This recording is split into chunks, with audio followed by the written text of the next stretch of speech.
today I am going to try and refresh my curls for this Miss Frizzle costume I'm wearing and do my makeup in a makeup no makeup way while also sharing some of my, let's turn this on, some of my own personal scary stories since today is Halloween and I just wanted to do something fun.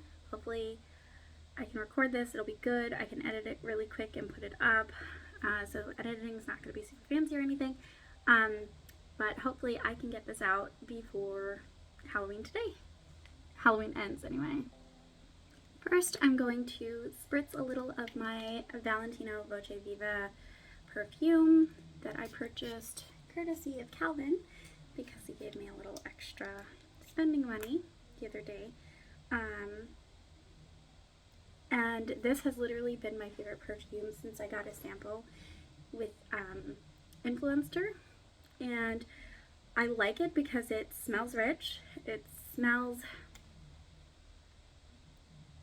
I would say it has like a hint of vanilla. It's a little bit musky, but then it also smells of orange, and it's amazing. I guess it's not for everyone. Like, perfumes are pretty much a personal thing, but I love it. So, a little bit of background information. I grew up in a part of New Jersey that was mostly farmland, and I wonder if I should cancel out the beeping sound. How is this gonna work? Maybe I should fast forward this part.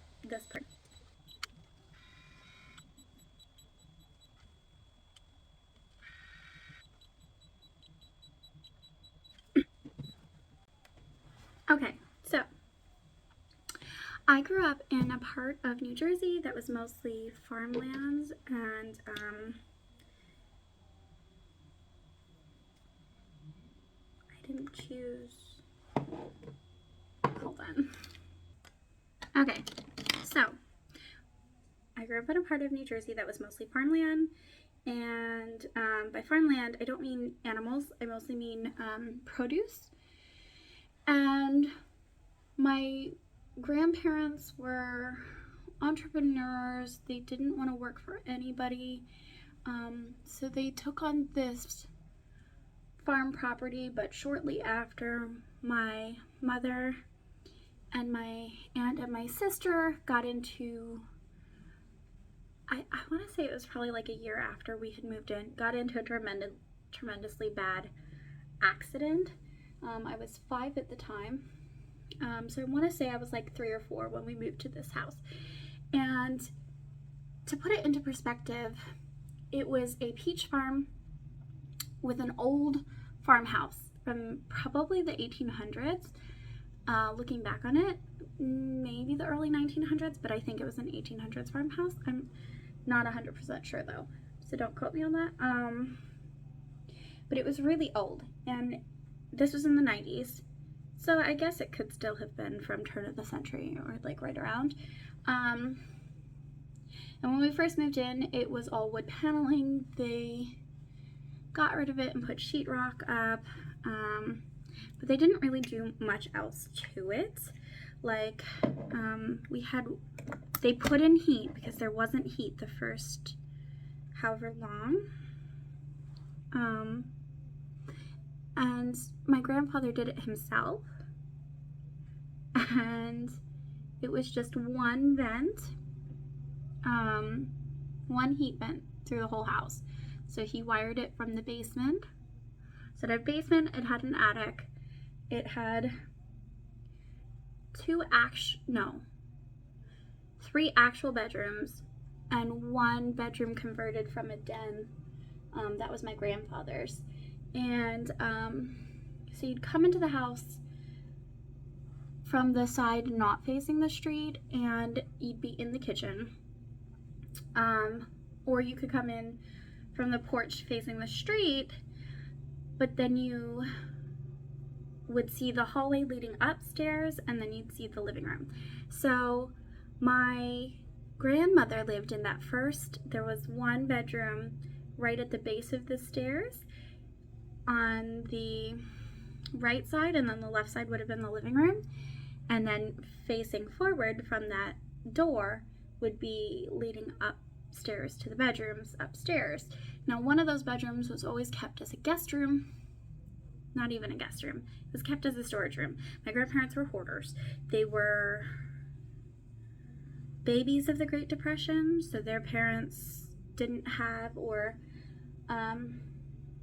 actually, I don't know when my grandfather's family moved here, because I'm pretty sure he was German, or their family was German, and he was very closed-lipped about his growing up situation. Like, I don't remember getting to know anything about him and his life, so I don't know. I don't know if he did that because he didn't want to think back to where he came from, or because he had burned bridges. My grandmother and my grandfather, I think, experienced some mental illness, and you can see that reflected in us genetically. Like the children and grandchildren, you can see that. So whether based on how they grew up or just genetically predisposed, I can't really say, but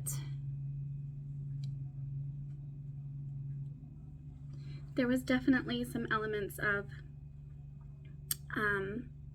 being fearful of everyone, fearful of everybody's motives.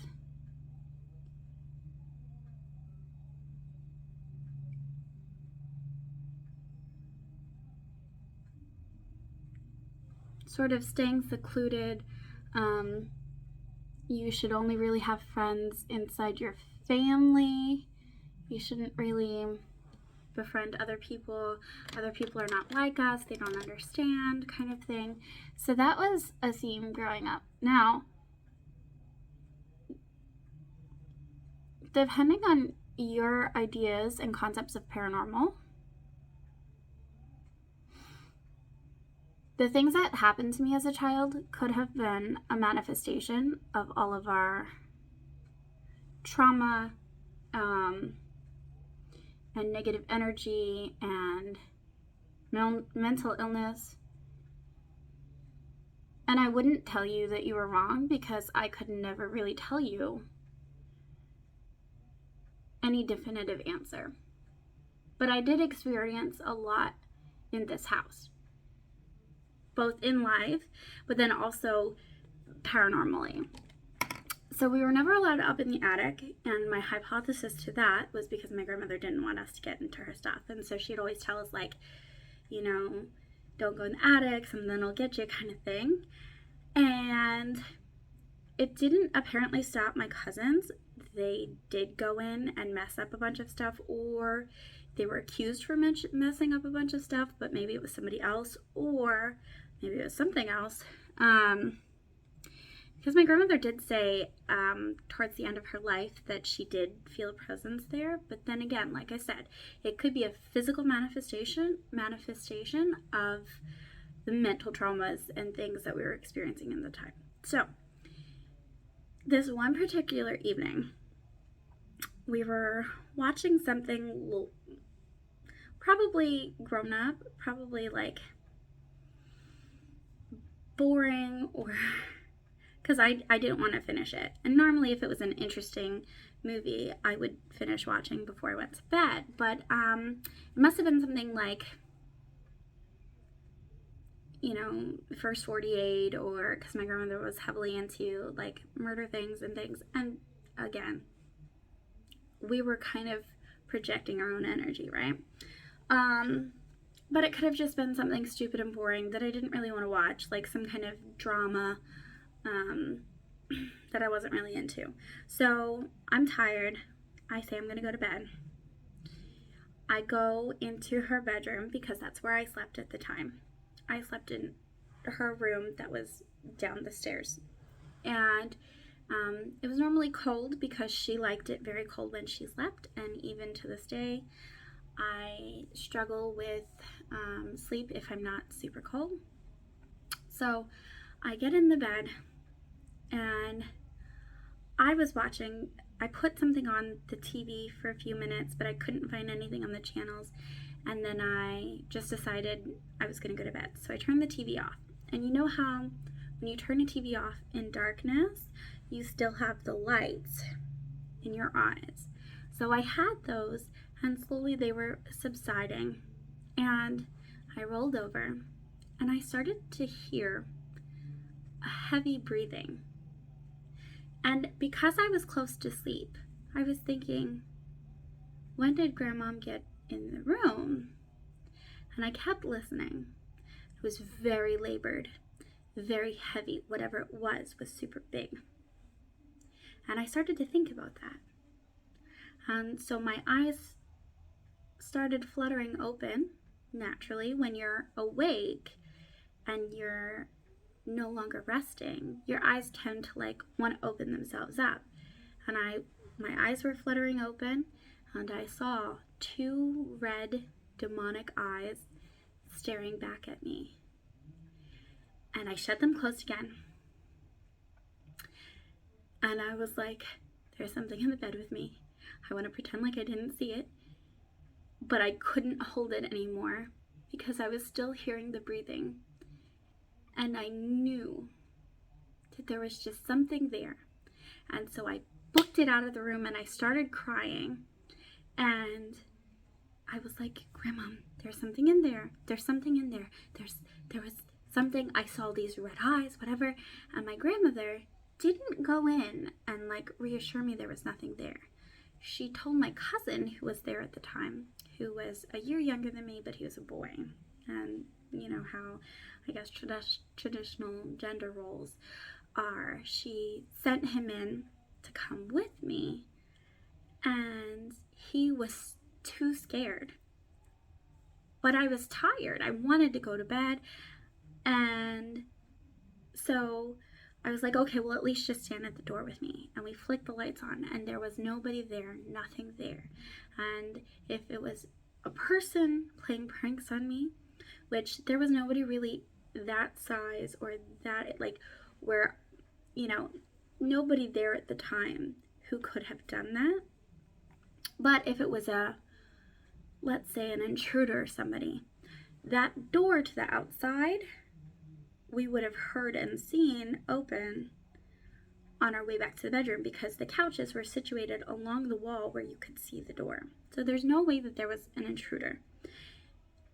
And you could just say that it was my own physical energy, but at that specific time, I wasn't experiencing anything. I wasn't in any kind of upset state. There was nothing there that would have triggered that in my head that would have made that happen. So that was one of my crazy, terrible experiences. Also, I did experience another apparition, or what would they be called in a mental term?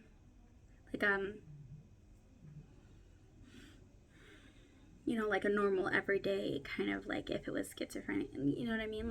It was a visual thing that I saw.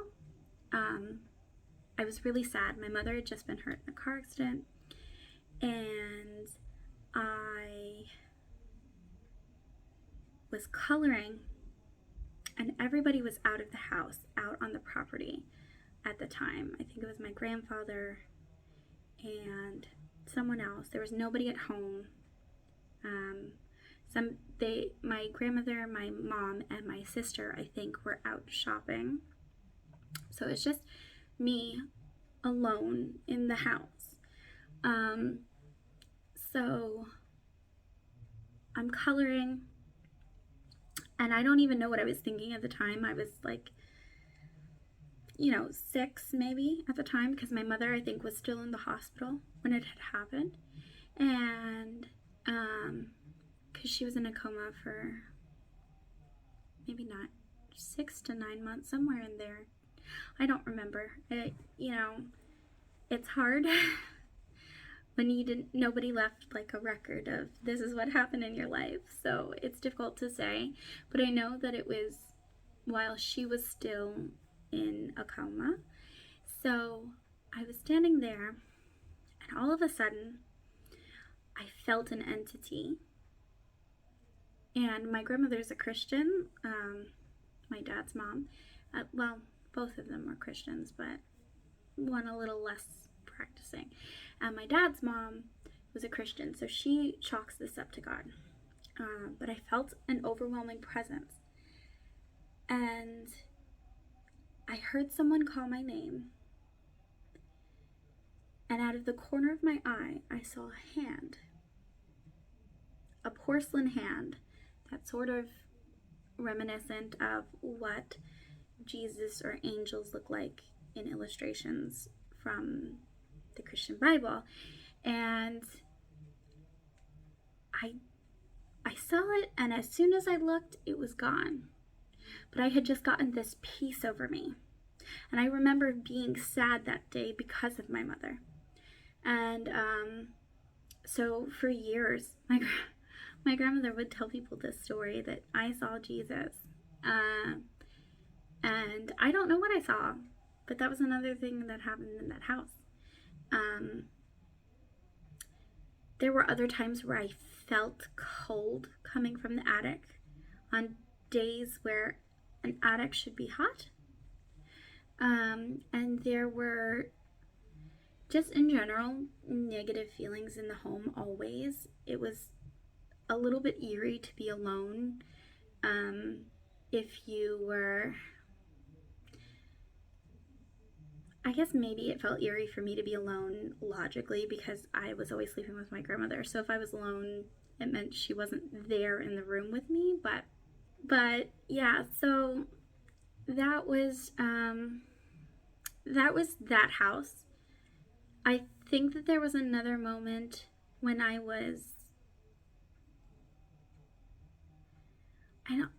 was another moment, but I just can't put my finger on it now. Maybe I thought about it so much I thought it out of my head. Then we come to my dad's home.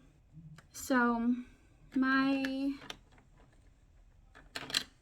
dad, when I was about 10 or 11, I think in 2000, because my brother was born in 2001 in June. I think they bought the house in maybe September or October of 2000. So they bought a home, and I was still living with my mom at the time. And things were coming to a head as I was getting older and not really liking the way I was being treated, especially compared to how my dad's mom treated me, which was like the daughter she never had. But then even that wouldn't accurately describe, because I think my mother's mother, because of her mental illnesses, didn't really treat her daughters like, So I ended up essentially getting myself kicked out. Is that the right way to term that? From my grandparents' house. And I didn't live with my mother anymore. And they would guilt trip me for years to come about abandoning my mother. Because apparently, I wasn't listening to them guilt trip me about leaving my grandmother, so they guilt me because I was leaving my mother and my sister. Which, whatever. It is what it is. I wasn't gonna stay, so it is what it is. So anyway, so my dad's house was built in 1910, And the woman my dad bought the house from, she had lived there all her life. Her father had built the house, and her father had committed suicide, I think, around the time of the Great Depression. I don't know if that's completely accurate, but he committed suicide, but he did it at his work. And so it didn't happen in the house. But naturally, it's an old house. It had beautiful hardwood carved stairs and detailing, like trims and things, and it had these beautiful green and yellow stained glass doors. It still does, actually, and they still own it. And they haven't been feeling anything probably since I moved out, so maybe it was me. So they had spoken about feeling eerie for a while when they first bought the house, hearing a woman's voice. And I didn't know this at the time. They didn't tell me that. But when I moved in, I would hear a woman's voice sometimes. And one time I was downstairs because I always woke up before them. They always woke up around 7 or 8, maybe like 9 or 10 on the weekends. And I was always up on the weekdays because I had to get ready for school, and on the weekends because I just woke up at that time. And same thing, well, until I became a teenager. But same thing with, like, during the summertime, I would always wake up before them. So I think it was in the summer, right after I had just moved in. I moved in, I think, late May or early June, right before my stepmom was about to give birth. And I was alone by myself downstairs. I had made myself cereal. I came to the breakfast table. My stepmom had a dog and my dad had a dog. So it was Max and Dusty. And Dusty was, I don't remember where, maybe upstairs in my parents' room. And I started hearing breathing again. I looked and I listened. It was a very heavy breathing, super close to me. And I think, I don't know if I'm lying. I don't know if both of them were not there. And I'm just interchanging pictures of Dusty always being at my side. I don't know. Whenever I would come down the stairs, but I feel like that's what had happened. And it was super close to me, and I was like freaked out, but whatever. It was just breathing, and it was whatever. It passed. And then another night when I was 15, so this was years later, I had gotten, maybe, was it 15? 14 or 15. I had gotten a vanity, and I had strung fairy lights along the vanity. And I was reading a book, and I remember unplugging the vanity lights. I heard them hit the floor, and I went to bed. And I was asleep for a few minutes when all of a sudden, you know, that fluttering of your eyes again, I noticed that the lights were on. And you know how you fight, like I said, you fight because you're like, is this really? And I remembered hearing the plug hit the floor because I had done it so many nights, you know. And so I remember hearing the plug hit the floor, and I started to really feel uncomfortable, and I felt like I felt a presence. And then I don't remember if this was before or after, but I ended up booking it. And I asked my parents, I was like, are you guys playing a joke on me? Did someone come into my room and just plug my lights back in? And they're like, what do you mean? Like, why would we do this? And like, it's not like my parents were pranksters or anything like that. So they were like, why would we do that? No, of course not. And I was like, okay, well, can someone come upstairs with me then? So my stepmom came upstairs. No, this one is not your color, Ruby. You see, you need to get your color. Just wait a minute. And so my stepmom came upstairs. Are you my little parrot? And we went and we looked. And the plug was plugged in just enough to give electric current to the light. Like, barely, the prongs were barely inserted. Just enough to give light. And there's no way that could have happened. Because if I unplugged it and I heard the plug hit the floor, obviously.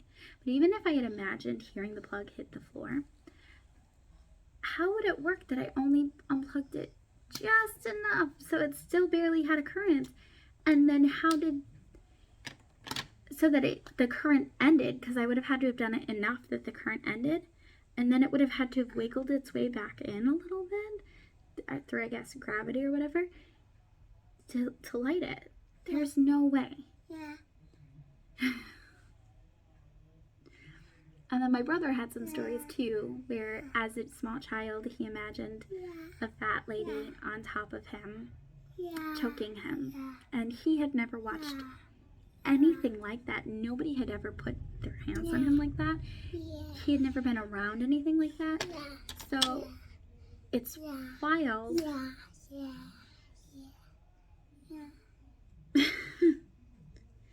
Because he was like 3 or 4 at the time. It's wild that he could have envisioned that. And then there was a black sphere that was really black, like opaque black, that came to him the one night. And so, honestly, we hypothesized at the time that maybe it was, like a portal, like there was a portal in the house or something like that. But after I moved out, I think almost everything went away. So, I don't know. Maybe I brought the bad mojo. Yeah. You think Mommy was the one who brought the bad mojo? No. So those are my Halloween stories. I might add some freckles to this. I got a little bit involved in the story itself. So I might add some like fake freckles here. Just to kind of give her the redhead vibe, even without red hair. But then after that, that's it. So thank you so much, guys. I hope you have a happy Halloween. Not on my face.